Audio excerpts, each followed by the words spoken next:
તો હાલ ખબરોમાં આગળ વધી એક મોટા સમાચારની વાત કરવામાં આવે તો સુરતથી એક મોટા સમાચાર સામે આવી રહ્યા છે। આપણે જણાવી દઈએ મોટા સમાચાર સુરતથી। સુરતમાં 24 કલાકમાં 2 વિદ્યાર્થીઓના મોતના સમાચાર સામે આવ્યા છે। ધોરણ 7ના વિદ્યાર્થીએ ગળો ફાંસો ખાધ્યો છે। સુરતથી મોટા સમાચાર। સુરતમાં મોબાઈલની લત જીવલેણ બની છે। આપણે જણાવી દઈએ ધોરણ 11ની વિદ્યાર્થીનીએ ઝેરી પાવડર પીધું છે। 24 કલાકમાં 2 કરુણ ઘટનાઓથી ચકચાર મચી જવા પામી છે। સુરતથી મોટા સમાચાર। 24 કલાકમાં 2 વિદ્યાર્થીઓના મોતના સમાચાર સામે આવ્યા છે। આ મોટા સમાચાર સુરતથી સામે આવી રહ્યા છે। ધોરણ 7ના વિદ્યાર્થીએ ગળો ફાંસો ખાધ્યો છે। સાથે આપણે જણાવી દઈએ કે સુરતમાં મોબાઈલની લત જીવલેણ સાબિત થઈ છે। મોટા સમાચાર સુરતથી સામે આવી રહ્યા છે। 24 કલાકમાં 2 કરુણ ઘટનાઓથી ચકચાર મચી જવા પામી છે। સુરતમાં 24 કલાકમાં 2 વિદ્યાર્થીઓના મોતના સમાચાર સામે આવ્યા છે। સુરતમાં છેલ્લા 24 કલાકમાં 13 વર્ષનો વિદ્યાર્થી અને 15 વર્ષની વિદ્યાર્થીનીએ જિંદગીનો અંત આડતા અરેરાટી વ્યાપી ગઈ છે। વેડ રોડ વિસ્તારમાં માતા પિતાએ ફોન મૂકી સ્કૂલનું હોમવર્ક કરાવવાનું કહેતા ધોરણ 7ના વિદ્યાર્થીએ ગળો ફાંસો ખાઈ આપઘાત કર્યો હતો। પાસોદરામાં મગજની બીમારીથી પીડાતી ધોરણ 11ની વિદ્યાર્થીને ઝેરી પાવડર ગટકાવી લીધો હતો। બે માસૂમ બાળકોના કરુણ મોતથી પરિવારજનોની રડી રડીને હાલત ખરાબ થઈ ગઈ છે। તો મોટા સમાચાર સુરતથી સામે આવ્યા છે।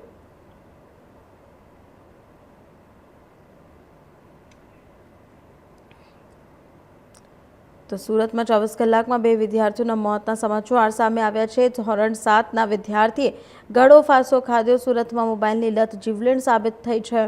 ધોરણ 11ની વિદ્યાર્થીનીએ ઝેરી પાવડર પીધું। 2 માસૂમના મોતથી પરિવારમાં પણ શોકની લાગણી વ્યાપી ગઈ છે। 24 કલાકમાં 2 કરુણ ઘટનાઓથી પણ ચકચાર મચી જવા પામી છે।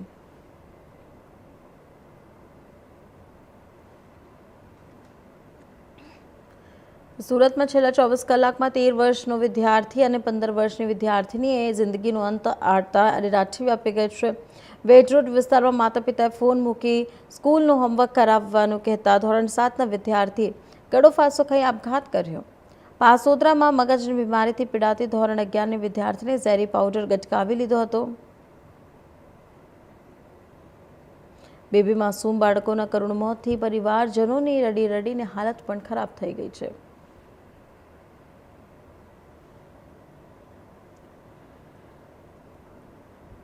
સુરતથી આ મોટા સમાચાર સામે આવે છે, જ્યાં 24 કલાકમાં 2 વિદ્યાર્થીઓના મોતના સમાચાર છે। ધોરણ 7 અને ધોરણ 11ના વિદ્યાર્થીઓ જીવન ટૂંકાવ્યો છે। ધોરણ 7ના વિદ્યાર્થી ગળો ફાંસો ખાધ્યો છે। સુરતમાં મોબાઈલની લત જીવલેણ સાબિત થઈ છે અને ધોરણ 11ની વિદ્યાર્થીનીએ ઝેરી પાવડર પીધું। 2 બાળકોના મોતથી ચકચાર મચી જવા પામી છે।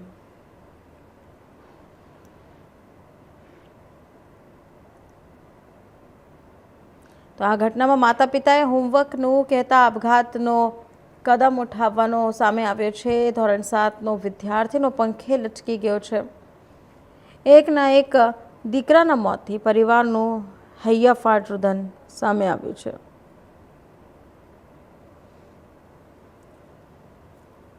તો સુરતથી આ મોટા સમાચાર સામે આવ્યા છે, જ્યાં ધોરણ 7નો વિદ્યાર્થીએ ગળો ફાંસો ખાધો છે અને ધોરણ 11ની બાળકીએ ઝેરી દવા ગટકાવી છે। 2 માસૂમોના મોતથી પરિવારમાં પણ શોકની લાગણી વ્યાપી ગઈ છે।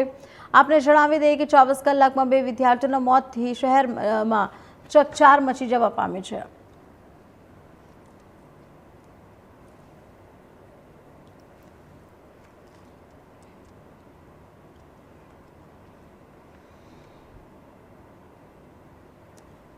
તો આપણે જણાવી દઈએ કે જે રીતે સુરતથી આ ઘટના સામે આવે છે, 24 કલાકમાં 2 બાળકોના મોત થયા છે। આપઘાતનો કેસ સામે આવ્યો છે। આ ખબર ઉપર માહિતી આપવા બદલ સુરતથી અમારા સંવાદદાતા રવિ વિંટે અમારી સાથે જોડાઈ ચૂક્યા છે। રવિ, જે રીતે આ 24 કલાકમાં ઘટના સામે આવી છે, હાલ પોલીસે સમગ્ર મામલે તપાસ પણ હાથ ધરી છે। તપાસમાં શું અત્યાર સુધી સામે આવ્યું છે?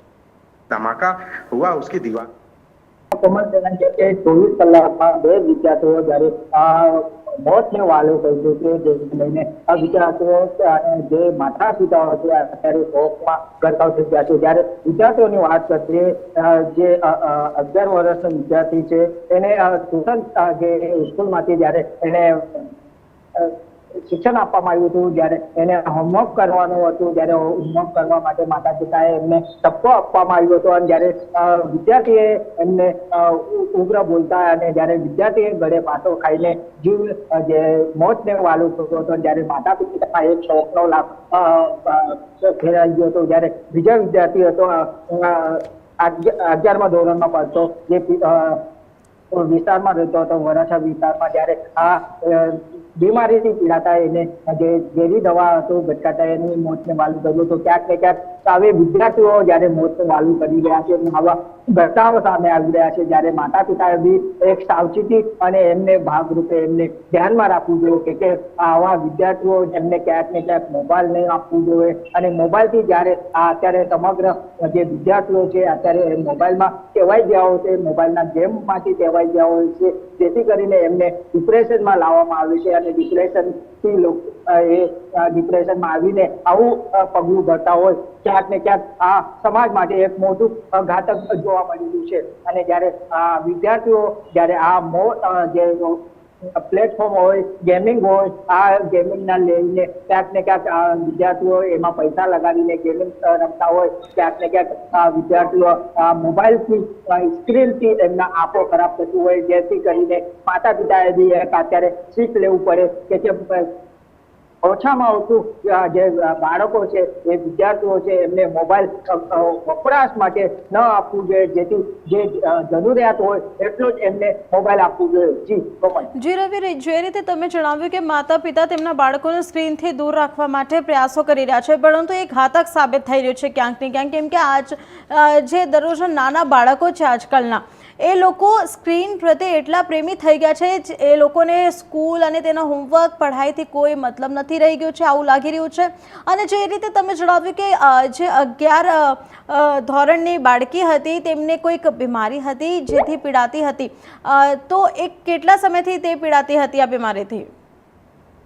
જી કોમલ, જે 11મા ધોરણમાં જે બાળકો 50 વર્ષ જ્યારે જે મગજના બીમારીથી પીડાતી હતી, જે ઘણા સમયથી આ બીમારીથી પીડાતી હતી, જેથી કરીને એને ક્યાંક ને ક્યાંક ડિપ્રેશનમાં આવીને જે ઝેરી દવા ગટકાચાઈને અને મોતનું વાલું કર્યું છે. અને જે બીજા વિદ્યાર્થી હતા 7મા ધોરણમાં ભણતો હતો, એને મોબાઈલ ન આપવાના લઈને જે માતા પિતાએ ઠપકો આપ્યો હતો, એને ગળો પાછો ખાઈને મોતને વાલો કર્યો હતો. ક્યાંક ને ક્યાંક આ સમાજ માટે બી એક મોટું ઘાતક સાબિત થઈ રહ્યું છે. જ્યારે આ વિદ્યાર્થીઓ છે, જે બાળકો છે, એમને મોબાઈલની ટેવ જ્યારે પડી જતું હોય અને જે મોબાઈલમાં એ લોકો આવી જતા હોય અને મોબાઈલના લીધે જ આ સમગ્ર મામલે એ લોકોએ આ પગલું ભરતા હોય એવું સામે આવી રહ્યું છે. જી કોમલ. જી રવિ, કોઈક સુસાઇડ નોટ સામે આવ્યો છે બંને બાળકો તરફથી? ના, અત્યાર સુધી તો પોલીસ તપાસમાં કોઈ સુસાઇડ નોટ કે કઈ હજુ સામે નથી આવ્યું. સતત પોલીસ અત્યારે તપાસ કરવામાં આવી રહી છે. આ બાળક જે વિદ્યાર્થીઓ હતા, જે મોબાઈલને લઈને અને જે ડિપ્રેશનમાં આવી ગયા હતા અને જેને લઈને મોતને વાલો કર્યું છે, જ્યારે આ બીજી તરફ જે 11મા ધોરણમાં ભણતી બાળકી જ્યારે આ મગજના બીમારીથી પીડાતી હતી અને જ્યારે કઈ રીતના એને સમગ્ર મામલે સામે આવ્યો હતો અને જ્યારે પોલીસે અત્યારે સમગ્ર મામલે તપાસ કરવામાં આવી છે, જેથી કરીને જે બંને વિદ્યાર્થીઓ છે મોતને વાલો કર્યું છે અને મોતને ગળે લગાવ્યું છે અને જ્યારે આ પરિવારને એક શોકની લાગણી એમાં ડૂબાઈ છે. જી રવિ, જે રીતે તમે જણાવ્યું આખી ઘટના છે, આમાં એક પહેલું ઓર સામે આવી રહ્યો છે કે જે વિદ્યાર્થીઓ હતા તે શિક્ષણ વિભાગને પણ જાણ થઈ હતી આ વિષય ઉપર. શિક્ષણ વિભાગ તરફથી કોઈક મેસેજ આપવામાં આવ્યો છે પરિવારને? કેમ કે ધોરણ 11ની બાળકી તો ચલો તેના બીમારીથી પીડાતી હતી, પરંતુ જે ધોરણ 7ના વિદ્યાર્થી હતા તેના દિશામાં કોઈક શિક્ષણ વિભાગ તરફથી પેરેન્ટ્સને માહિતી આપવામાં આવે છે? કેમ કે આજકાલના પેરેન્ટ્સ જોર જબરજસ્તી કરતા રહે છે તેમના બાળકો સાથે પણ.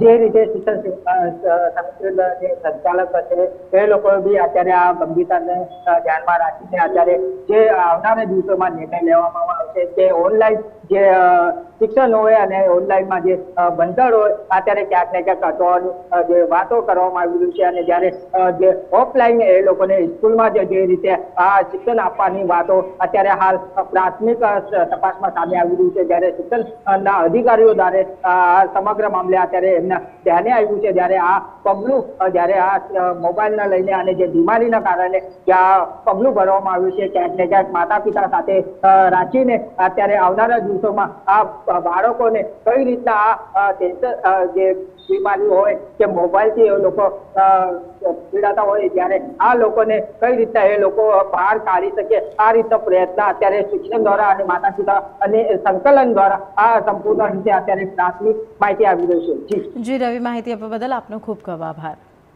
તો હાલ સમાચારમાં આટલું જ. વધુ સમાચાર માટે જોતા રહો ઇન્ડિયા